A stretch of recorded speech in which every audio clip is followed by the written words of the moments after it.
Okay, hello everyone. I am Moises Cohen, one of the co-founders of The Floor. The Floor is a fintech platform where we work with 6 of the largest banks in the world to shape the bank of the future. Today, we are going to have a panel with 5 of our partners. The last one just arriving now on time. But before that, I would like to set the stage. First of all, I would like to ask you 2 questions. How many of you were born before the 80s? Please raise your hand. Okay, quite an old audience. Can we predict the future? If yes, you believe you can predict the future, please raise your hand. Okay, so actually most of the people we think like you, that is mission impossible. But if we go back to the 80s, my favorite movie was Back to the Future. In Back to the Future, we have some amazing predictions that 30 years later became a reality. Like biometric payments, already they thought about it in 1985. Like virtual personal assistant, that today is becoming a very, very dominant issue and topic in the banking industry.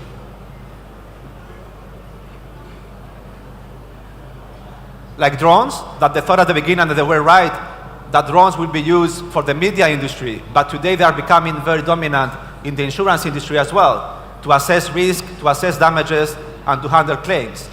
And many other predictions, like virtual reality, that actually today is not very relevant to the banking industry, but in my opinion, we're going to move far beyond the current gaming experiences. Although to be honest, we need to give the credit to the virtual reality, to the father of science fiction, Hugo Gernsback, already in 1963. So after all these questions and all these predictions, can we predict the future or not? So let's try at least to predict the future of banking. For me, the bank of the future will look like this, like a shopping cart. Okay, and let me get back to this in a second. In a couple of minutes, we're going to discuss in the panel some of the global trends that are going to be big shapers of the bank of the future, like globalization, an unbanked population, digital economy, hyperconnectivity, and regulation with PSD2 and Open API. But if we take today a look at the competitive landscape of the banks, we see that both challenger banks, GAFA players, BAT players, and fintechs, they only provide silo solutions within the full value chain on financial services. The banks today are the only ones who provide the full value chain on financial services products, from retail banking to corporate banking, asset management, trading, etc. And still, and I said still, they still have the trust of the customers. So for me, this is the key strengths of the banks looking into the future. So for me, the bank of the future will look like this, like a super shopping cart, okay? From one side, protected from cyber attacks and preventing fraud. From the other side, keeping the transparency with the relationship of the customers and the fees you charge. Being fast and dynamic, because you need to adopt new technologies, adapt to new regulations, and you need to be very fast to compete against your competitors.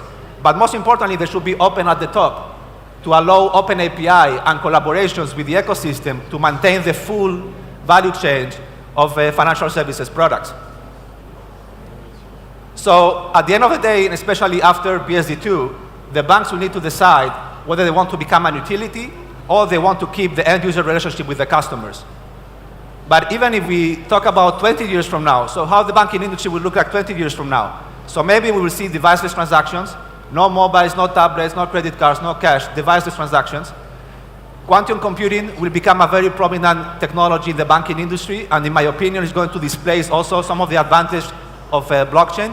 Quantum computing can be very relevant for trading strategies, portfolio optimization, cybersecurity, risk analysis, etc. Maybe we're going to see virtual banking through delivering in-branch customization, IoT also becoming a very dominant technology for the banks to predict financial services for their customers, but also for the banks to be able to allow real-time predictions of the customers, corporate customers, and SMBs. The only area where I'm a little bit skeptic is regarding cash. I don't believe cash is going to disappear 20 years from now. Putting China aside with WeChat and Alipay, we see that some of the largest economies in the world, like Japan, Germany, and Italy, still, after 20 years of internet revolution and 10 years of smartphones, the percentage of cash transaction is huge, close to 90%. So if we don't move to a cashless economy, maybe we will be able to print money home. Okay? But I hope we're going to move to digital currencies. And of course, if we talk about digital currencies, we need to talk about blockchain that is going to continue being a very dominant technology in the bank of the future, and many others like artificial intelligence and augmented reality, etc. But all these we are going to discuss now with our panelists. So I'm very honored to have here 5 of our partners. I suggest we start with a very brief round of introductions. We can start with Daniel. Know your name, your role, the entity you represent, and then we can start. Thank you. Thank you. Danielle Walsh. I cover digital coverage and smart cities at HSBC. So sitting within the business, but connecting the technology and the business functions in order to benefit the client. Kai Kirschbaum, working for Deutsche Bank and responsible for platforms and disruptive technologies for our commercial client segment. So Juan Jimenez, in charge of innovation for corporate and investment banking for Santander globally, mainly focused in fintech, blockchain, and data science. Graham Smith, I'm the head of data innovation for RBS, and unsurprisingly, I try and do clever things with data. I'm Benjamin Haddad. I run Accenture Ventures in Israel, focusing on cybersecurity globally, that tries to bring cybersecurity startups into our client through our security practice and on fintech locally. Okay, so let's get started. In Israel, there's an expression we say tachlis, that means direct to the point. So let's go direct to the point. Graham, how do you envision the bank of the future? Thank you, Moises. That's a good question. So what could the bank of the future look like? I think before we think about what the bank of the future should look like, we maybe need to think about where banks want to play. Where do they want to be? Do they want to be at the front of the relationship, amongst the many challenges that are trying to keep that client contact, or do they indeed want to be a utility service, providing services to others? And I think if you ask any bank where they want to be, they want to stay right at the front of the client relationship, making sure that customers meet a variety of banking, and I think non-banking needs through their interactions with banks. I think that will lead, if you assume that banks are going to stay at the front of the client relationship, that will lead to a broadening, I believe, of the services and the interactions that banks have in your life. And what does that practically mean? It means helping not only with traditional banking activities, but helping you with your life admin. Helping you, somebody actually termed it financial admin. We called it FADMIN, sorry for that. But helping you with your FADMIN, helping you achieve things that weren't possible in a seamless way. What means many practical things. I love the idea, and we're already experimenting with using natural language interfaces to ask natural questions of our banking services. Classic ones for our millennials. Can I go out on Friday night? Will I go overdrawn next week? Am I getting the best deal on my utilities? All those things are not traditional banking activities, but they're things that make managing your life better. So I think the ecosystem that banks will play into will broaden. As I think somebody was saying earlier on stage, for that to be true though, banks won't provide all those services directly. Key partnerships are necessary to make those things come alive. So I think partnerships and the broadening of what we do in a banking sense will happen. And I just think other things are going to play out. We're playing now with avatars, for example, a completely different way of interacting with our customers. It's those sorts of technologies that are going to change the dynamic. So that's my very broad overview. Juan, what is your perspective on that? So complementing a little bit Graham's words, it's a little bit of an enigma how it's going to look like.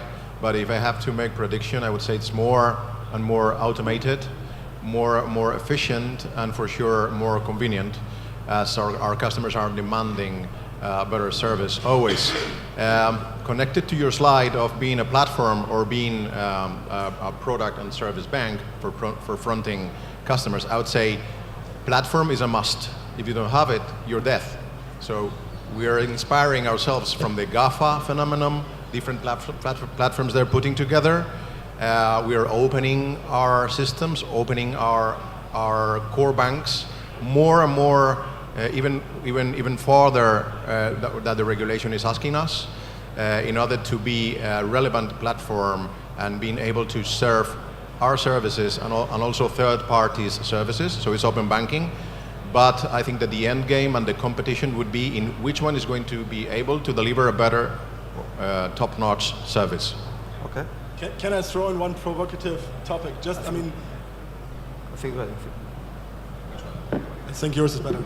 No, I just wanted to say, I guess one thing I always think about is the fact if we basically talk about being a platform towards the client or being a platform in the back, as Graham said, the question is, why are all banks, at least from my perspective, currently choosing to be a platform while maintaining to be a bank? Not saying that I have an answer on that, how to be a platform without being a bank and providing financial services, but as you said, that is exactly what GAFAs are doing now. They simply take banking features and services and integrate them without actually being a bank. So I think that is one angle where we could also have a debate on whether or not banks are trying to be a vertical across being a platform towards client while maintaining to be a producer of banking features. So that will be an interesting way of how banks go forward with that fact. I think underpinning all of that is if you want to stay in front of the customer relationship, although banks have been through in the UK some hard times, it's still true to say that banks are trusted, and leveraging and continuing to build that trust means that you can offer a variety of service. So I think lots of the things that we try to do in the future, which will test people's trust to do with the use of AI and the ethics around using information, it's really important as an industry that we provide the transparency and get people bought into the agenda of, I can help you, and I will help you, but I'll help you in a way that is okay. That's going to be a really important discussion, I think, for the next 5 or 10 years. Okay. Daniel, from your perspective, is the future of banking universal, or each region has specific challenges to overcome? All right, I think from our perspective, and when we are dealing with global organizations, I think I'm coming from the perspective of the corporate, institutional, governmental clients. And there, when we're dealing with them, we're always dealing with them on a global basis. But as we're actually iterating and creating new opportunities, you always have to, it's the helicopter view and then it's going down on the ground. You always have to take the global view. What are the trends in terms of the technology trends? But then when you're deploying it, that's where you then need to go on the ground. What happens in China is very different to what happens in the US. But the tool, the product, or if we're talking about what is the bank in the future, is it invisible? Whatever we're actually doing, you need to actually then deploy specifically to the local market, whilst also knowing how to leverage it on a cross-border basis. Okay. Benjamin, what is your perspective on that? Yeah. Can you hear me? Yes. So I think the question is framed interestingly. It's not standard the way you define it. I think the standard definition is universal banks. The opposed of universal banks, it's not a regional bank, it's a pure play focused bank. It's a services question. A universal bank is sort of your very large supermarket type coverage, while the opposite of it is a pure play investment bank, pure play private bank, pure play just one type of service, very specialized. And if you look at the question of, is the future both from the geographical lens or the services lens, and you ask the question of, is the future going to be belonging to the more global organization or the more specialized organization? I think you could look at it from both lenses to answer the question. The scenarios obviously is different according to the lens. The global versus regional, since the last 10 years, since 2008, the beginning of the crisis, I think everybody has seen a very clear sort of retreat from global franchises. They have retrenched in their home market to a large extent, and thus has given the opportunity to regional players to gain market share, to challenge the presence, the global presence of global actors. And that is continuing. You are seeing this rise of regional champions since the last 10 years, strengthening and pushing further on market share. I think because of efficiency gains and another series of reasons, regional champions versus global champions, I do see the regional players having a good chance at this game. If you look instead at the services coverage, then what is quite clear is that global universal banks have sort of had to cut a number of activities and services that they previously did to become more nimble. On the other side, the more sort of specialized pure play have used their relatively stronger balance sheet to expand into areas that they previously didn't cover. I'm not sure how much that is sustainable over the long term. The shadow banking I don't know how far it can go. Investment banking franchises expanding into retail banking, you're seeing that. I'm not sure how sustainable it is. What is quite sure, though, is that, again, the universal banks, all of them, since the last 10 years, have restructured, have cut a lot of their activity due to the cost of capital. And that has meant that the market structure is shifting towards, and that is a sustainable change that is staying, the risk of the market has moved from sell-side player, large universal franchises into buy-side funds. And that has massive implication for how financial markets will work. The previous risks that were on one side of the equation have now completely shifted to funds. And it has very serious implications for technology as well, I think, interesting many people locally. Okay. If I can, just picking up on the question of the universal versus the specific. On the one side, you have the geographical side. Then you note in terms of the services. Yeah. Let's just stick on the point of the investment banking. You have on the one side the product. Now, as you opened up, we actually, as a bank, the one key thing is that we're not a consultant. We're a funder, and as a funder, you're a partner to the table. And when you're a partner working across the full value chain, not only in terms of products, but in terms of also sectors with your clients, that's where you're seeing a blurring of the lines, both on the services, on the sector, and on the product. What do I mean by that? So let's take the product. On the product side, what we're doing in the bank, as we all are, I can say for us, is it's the use of data. How, and again, it goes back to the platform, how are you taking data from different products, pulling them together, back on the point of the invisible bank, giving that to the client in terms of new insights by combining those data, by combining insights from one product to the other? How can the innovators in the room who are then specifically working on that one agenda actually fuel and help us?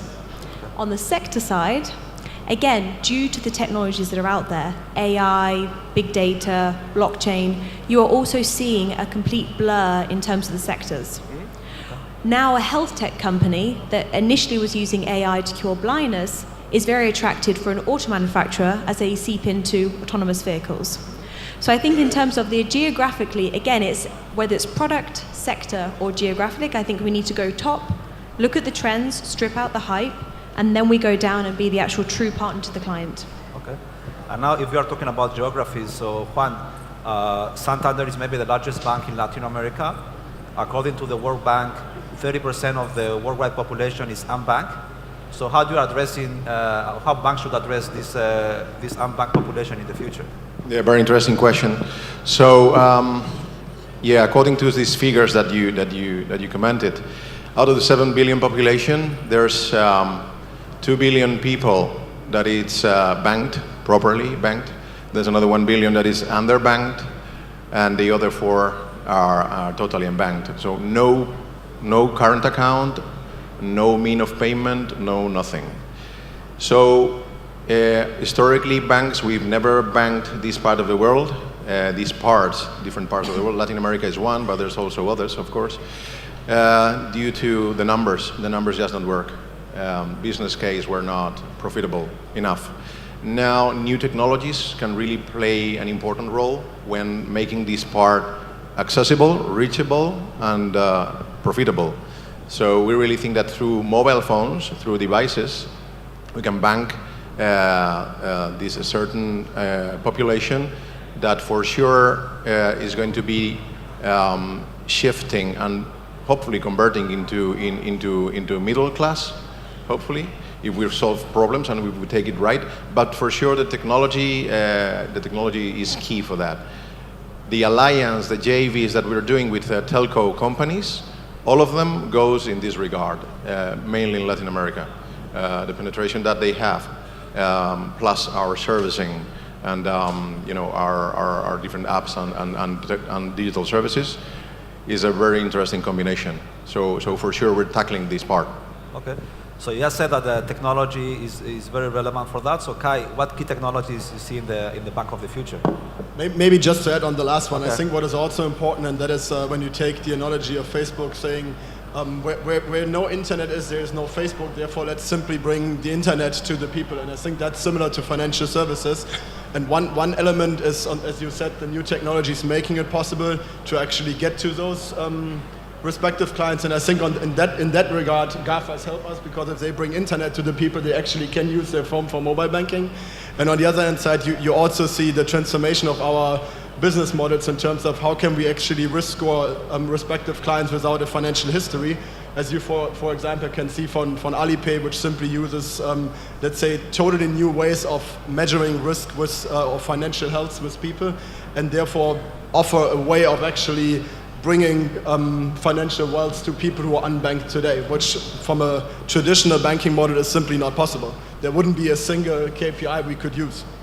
Just to complement my comment, in the unbanking part, in the unbanked side of things, what we are performing is mainly payments. So providing a mean of payment to the population, which is very basic banking. In this regard, we implemented 6 months ago a blockchain-based solution, Ripple, based in Ripple actually, to streamline our processes when moving money abroad. This is important for remittances. We're playing this role of being the intermediary in the remittances, but making it instantaneous and with low commission. Actually, it's no commission for now in 4 countries, and hopefully we'll put it in the largest corridor in the world, which is Mexico to the U.S. Actually, the other way around, U.S. to Mexico. We'll be opening this corridor next year, first quarter. The second step from this basic banking would be making the people able to save a little bit of money and to spend it right. This is what we call ethical banking, and we are performing also in this regard. But for sure, it's not sophisticated banking at all. It's some pieces of robo-advisory, but very basic, not to get it so sophisticated. And I'm sure that the third degree relationship of banking would come across, but maybe not for now. Okay. Graham, at the beginning of the panel, you shared with us your vision of the bank of the future. So in this vision, which banking services are the first candidates to disappear? That's kind of an interesting question. It's an interesting question because I'd look at it another way around, right? Or not that you're inferring that some should disappear. What we want to focus on is what our customers need and what our customers want. And the idea that you will decommission services over time is purely led by the demand that we have. So it's true to say that people are naturally moving on to digital channels. That's great. It's true to say that physical footprints of banks are disappearing over time, but we're purely focused on meeting our customers' needs. And I'll give you an example. I think if you look at it as a spectrum, I think what is actually happening is more services are being created that are innovative. So we're broadening out the scope of services that exist, while slowly seeing a decommissioning of some existing services. And I'll give you an example of how hard it is to get rid of an existing service. I'm sure we've all been through the same thing. So think about checks. So checks have been around for hundreds, if not 1,000 years. We still use checks.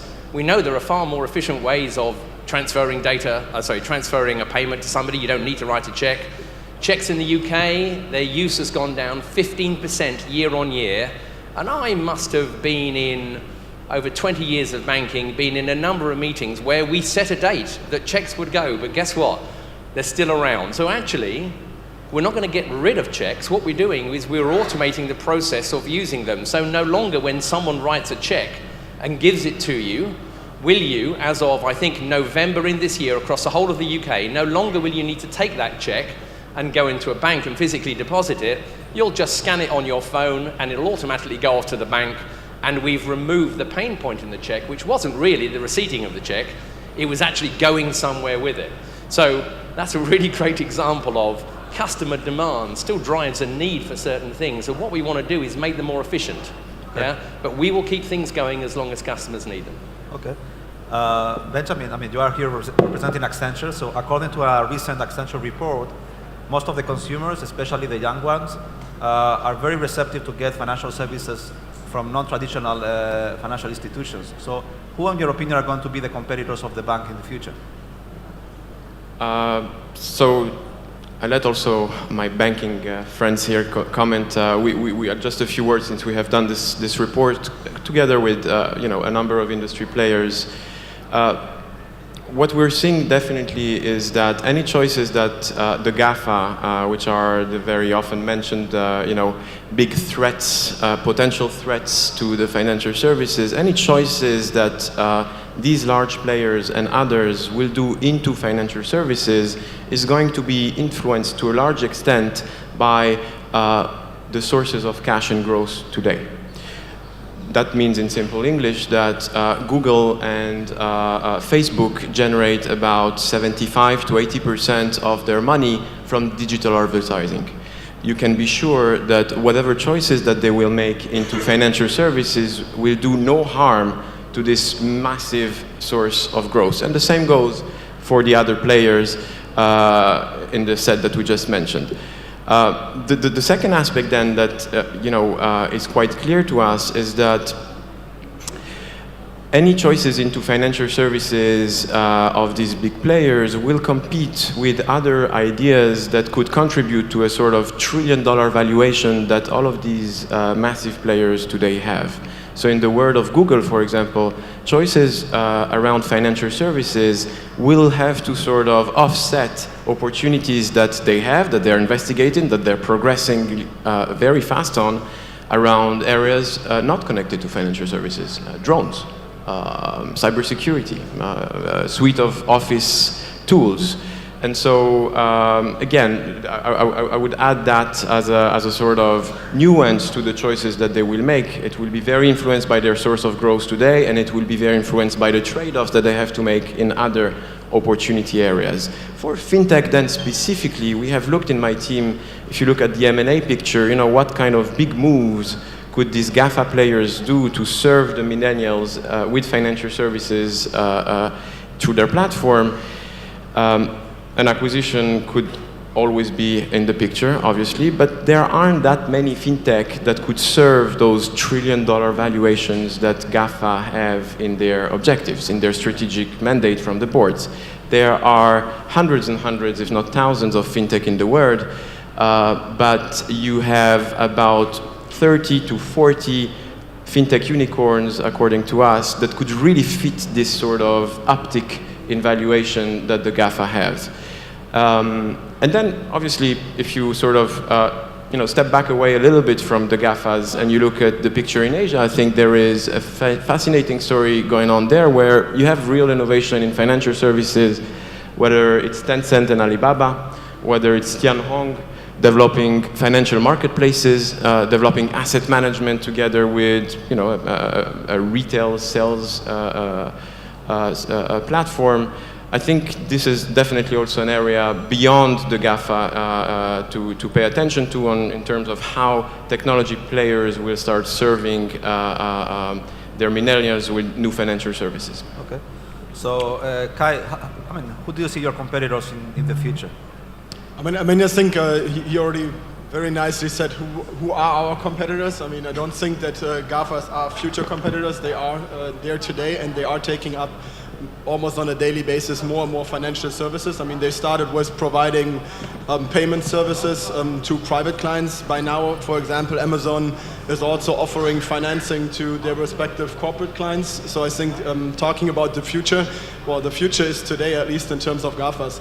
From my perspective, what banks simply need to do better is, on the one hand side, we need to basically protect and better promote our core strengths we have, and we simply have them in terms of, and we heard that in the beginning of the discussion, around trust, the way we can transform risk, the level of advisory we can offer. And I think on the other hand side, what is super important for banks is to stop competing on everything and better cooperate, or as we call it, co-opetition. One great example in Germany, we have basically an identity platform which we try to roll out, or which is rolled out in Germany, but should be something which can be rolled out in Europe, which is called Verimi. And there's nicely to say that, for example, Telekom actively approached Telefonica and then Vodafone to basically say, hey guys, this is a great idea, let's do that jointly, because we can reach much more people, and that is something where none of us will compete against the rest. But we might lose a fight against the GAFAs, for example. And the only industry which is competing is basically the banking industry. We asked Commerzbank, we asked the UniCredit or Hypovereinsbank in Germany, and they basically say, well, if you're the exclusive partner today, we don't want to join. And I think that is one thing where banks, at least in terms of commodity services, need to be much better in joining up and joining forces rather than trying to compete against each other where we don't have a core strengths today. And personal identity I don't see in the banking industry. If I may, just a kind of a remark there. In terms of competitors, for sure the GAFAs are going to be there, are already there, but let's be clear, they are into payments and they're into small lending, full stop. Yeah? So there's data, which is a data business over there, but they're experts, they're masters in avoiding regulation and taxes. And our business is regulated and strongly taxed. So there's certain pieces that I think that are self-protected within banking. For sure, corporate, investment banking, asset management, insurance, certain pieces of insurance are quite protected by regulation, but I mean, payments and some pieces of lending are becoming commodity. This is where they're jumping. Okay. But that is exactly what I said basically, right? The commodity services are the ones which they're taking up. But if we basically concentrate on our core strengths, that is exactly around advisory, risk transformation, what you typically see in the investment banking industry, etc. So I think that is really what we need to do on our side. And as I said, on the other hand side, we simply need to be a little bit more open with each other to get things moving forward jointly. The key word you said is focus, right? So the markets that we want to play in the places that we want to play, given, as you said, that some organizations, most organizations have retrenched and reshaped over time, we've all got greater focus. And if we want to focus on really good customer service at the point of contact, that's where we will make sure that we retain and offer things that it's still, I hope, over time, we can prove our value over anybody that would compete. But the key point behind that is we won't provide all those services ourselves. We will need to partner smartly. Okay. Daniel, we are talking about quantum computing, virtual reality, IoT, smart cities, but we forget that most of the banks still have very old legacy systems developed like 20, 30 years ago. So how are you transforming your legacy systems to reach the bank of the future? So I think really in banking it's a balancing act. You're always balancing between what are the new innovations that you must keep a breadth with. As I said earlier, we're a partner, and therefore for not only us as an organization, but also for the corporate institutional clients that we serve, we need to keep a breadth of those. But then also down to the infrastructure that underlies it. And that in terms of legacy systems. So if I take a global bank like HSBC, we've been acquisitive over the last 152 years, and with that comes a lot of pipes. And that's the unsexy part of the business, that you need to clean the pipes and connect them. So with that, if I take a typical platform, it used to be that I had to give a client 800 different screens just to make a payment. That's painful, it's a lot of risk, it's time consuming, and it's just a not nice experience. If we want to put the client at front, this is a bad example of it. Now we've reduced that to one. And that's using all of these wonderful buzzwords that you just said. But if we look at AI in terms of what the capabilities there, that is not AI in terms of the future forward looking, that's just simply taking control of our data. Okay. The data that people throw out there at the moment is data monetization from the vehicles that are connected alone, which I think is huge here, even though traffic will say the reason why I was late to the panel, is 450 to 750 billion annual revenue in the next few years. Now, that's fantastic, that's new data, but that's only when you actually make value from the data. So with us, and with all of us on the panel, I think that we're in an organization where we're very data heavy. One, you combine it to create value, but secondly, as a storage, as an entity that is trusted in the market in terms of money, will we also be an entity that's trusted in terms of digital identity and data itself? And this is a new thing we're thinking about also in the organization. We set up a team that, as I said, reports into the business. I think that's really important. We took people from both the technology functions that understand the technology, but also that understand and have been in the business for 20, 30 years. Okay. They understand what the client needs and what the business needs. And it's by doing that combination that actually you're going to have business-ready, operationally functional innovation. Okay. cut the silos and know, in terms of the balancing, what is required today and what can wait. Okay. So, Ben, I mean, Accenture is one of the largest system integrators in the world. So how are you supporting all these guys to prepare for the bank of the future? Yeah, I think you could look at it, your question was relating specifically to legacy system and how to sort of remove the inertia. It's a critical question, it's a very important question, very good points were raised by Danielle. I think we look at it definitely from a technology perspective when we're helping clients implement large systems. I'll get back to that, but if you step back and you look at the sort of situation we have in the landscape today, there's this massive explosion of innovation going on since what? So when did fintech really start? 4 years ago, when thousands of startups trying to access the customers of the bank, penetrate the bank. And if you look at it not from a technology standpoint, but just from a business standpoint, what has actually happened with the, again, sort of changing market structure, increasing risk, increasing costs in the system, is that all of these players have had to decrease, all of these players and all of them globally have had to sort of decrease their vendor exposure risk, as it is called. Meaning regulators have sort of started formalizing rules, basically saying, make sure that whenever you onboard a new technology vendor, it is not going to be a new source of attacks, malwares, theft, or facilitating some kind of malicious behavior from your traders. I guess example here are many. And that basically meant a great paradox, because you have plenty of startups wanting to access the customers or the financial professionals that work for these very large institutions, but actually the banks have been forced to sort of decrease the number that they purchase from. And I think Deutsche Bank has been a leader, for example, but there are others, Citi, BlackRock with its Aladdin platform. An interesting business response that has been created by some of the largest players, such as, again, Deutsche Bank, was to create a sort of platform play, a sort of app store. I think it's called Autobahn at Deutsche, Velocity at Citi. Again, there are plenty of examples that basically sort of decreased this difficulty for many startups to access their financial professional in the banks by saying, okay, develop an app, and you will sort of piggyback the process. You will not have necessarily to go through all the vendor process and validation and procurement and price point negotiation as you would have if you started standalone. So many banks found actually a very smart approach to onboarding and removing some of that inertia, onboarding innovation by sort of opening up their platforms, which is what you have mentioned before, and helping innovators be available to traders, to compliance managers, to risk managers, you name it. So that's a business answer, I think. But then there has been definitely, when we talk about frictionless business to our customers, we help basically find technology applications that will sort of help remove a little bit the inertia of the legacy.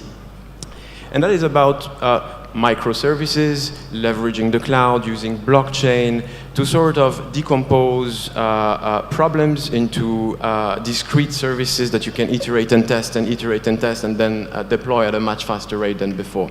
So for us, again, there are definitely these two components, the business and the technology. I think the technology answer to this question is getting more and more important with innovations such as, again, cloud and blockchain, but not to lose sight of the business that you have mentioned before. Yeah. Can I throw in there, though, that for me, the technology is a facilitator. Yeah. We always put the technology at the forefront. The technology is not the issue, and it's also not the solution. If you throw technology at it, just throw blockchain at it, it's going to help. No. The technology is the how. And we always speak about the what, then we go to the how. What is the why and when? The when and the why is the first question. Mm-hmm. Okay. The technology will facilitate it. Yeah. I've got 250,000 people in my organization. Not all of them are technology savvy, along with my customers. What is the reason why we're in the most innovative city in the world and you have a digital bank that also will still ship checks? Because the customer is not ready. How do you bring your customers on board? Let's stop speaking about closing branches and in fact, give the tools to both the customer but also the employees within our organization to come on the journey that we all know in the room that we're going through. But we need to bring them with us. The technology will facilitate that, but it will take the human aspect in terms of training, encouragement to actually get them there. Okay. So, Graham, I mean, just to summarize, last question. I mean, we have been discussing about the bank of the future. So how are we getting there? How are you planning at RBS to get there? I think you might have just heard the answer. So business-driven innovation, innovation, and more innovation. Work at speed, work fast. I think for all of these organizations up on stage, the reason we're able to move at pace and we're able to transform ourselves and are is because we're doing business-driven innovation, but we're doing it with the sponsorship, not just locally, but at the top of the organization. The top of the organization is engaged and driving, giving your organization both the financial and, for us, the cultural freedoms to do things differently. And back to the point about legacy transformation, just think of the world a bit like this. Why do we need to think about legacy transformation as transforming what we have? Why don't we think about legacy transformation as creating something new and moving ourselves into that world? So the legacy isn't a thing that's transforming. The business service is better, but we're keeping the new proposition alive in a completely different way. And the problem with the legacy over time disappears because you're offering better, smarter, quicker services. I think that's the future model, and with smart partnering, that's what we're doing. Okay. So, Juan, how Santander is getting prepared to the bank of the future? So we have the innovation fully embedded in every single business division, in every single country. That we operate in 42 countries. And we have also innovation in every single employee goals. So this is a cultural shift. In my role in the bank, I visit the largest corporations in the world with the relationship managers. And the type of interaction we have now with clients is totally different. They take product and service as granted. It's already there, it's a given. Otherwise, you're not here in the meeting with us. The spin and the sweet spot is now technology and how are we innovating. Not even expecting our service to be changing. At least they want to hear that you're taking care and tackling the important exponential technologies that are ready now in the market. And even some top-notch clients, they discard you if you are not into those ones. You have to go through very painful questionnaires about how you're innovating, even in things that you don't even realize that they're looking at. They don't want to play with partners that are in another level in terms of technology. So at least if we can cope with the different flows, with different trends, and master them, I think this is good enough. For sure, the end game is different. The end game is being differential through technology. This is my take. So Daniel, we started the panel with you. So let's last minute just summarize with you as well, and then also with Kai. So how are we getting prepared for the bank of the future? Together. Collaboration within both our own industry, but as we seep across and the lines are blurring, it's on a cross-sector basis. On an unprecedented level, it's via collaboration. Okay. Kai? And I think adding on that, we heard collaboration, we heard organization, I think at least 20 times. I think what is most important as well is that we also focus on our organization, our people, and as you said, Juan, culture. Because what we currently have is, on the one hand side, which I'm sure Accenture is very happy about, and other IT vendors, is a very significantly outsourced department. And technology is one of the key drivers of change, so I'm sure that is one thing banks need to change going forward. And on the other hand side, innovation cultures in terms of collaborating rather than competing. And unfortunately, I have to say that is not only across the industry, that is also seen within the organization itself, where we have too many people competing rather than sticking brains together to get things done. So I think that is, from my perspective, also very important. Okay, so thank you very much for all the panelists to be here today. Thank you all for coming. We will continue at the floor to shape the bank of the future, and see you next time.